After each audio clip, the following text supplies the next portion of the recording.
Hi there, I'm Sabina from Contabo. Today we are diving into one of the most powerful tools for managing your Linux server, logs. Whether you're troubleshooting issues, fine-tuning performance, or strengthening security, understanding Linux logs is essential. Let's have a closer look.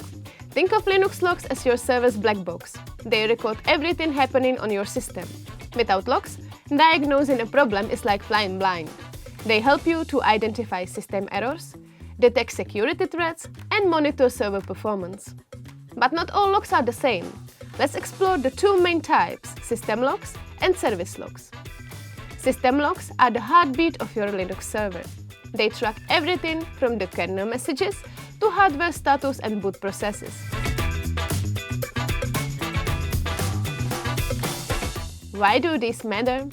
If your server suddenly crashes or reboots unexpectedly, checking kern.log or Syslog can reveal hardware failures or driver errors before they escalate. While system logs track the OS, service logs focus on individual processes and applications.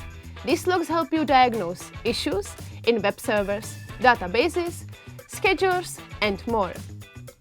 For example, if your scheduled tasks aren't running, checking cron logs can reveal if they failed.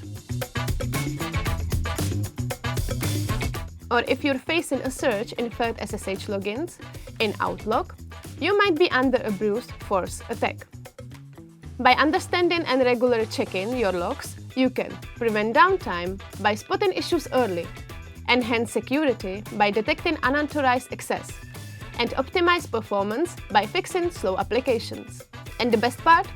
On a Contabo Linux VPS, you have full root access to all these logs, giving you complete control over your system stability and security. And that's it! Now you know the difference between system logs and service logs and why they're essential for maintaining a smooth running Linux server. If you found this guide helpful, like this video, subscribe for more Contabo tutorials and drop any questions in the comments below. Thanks for watching and happy hosting with Contabo!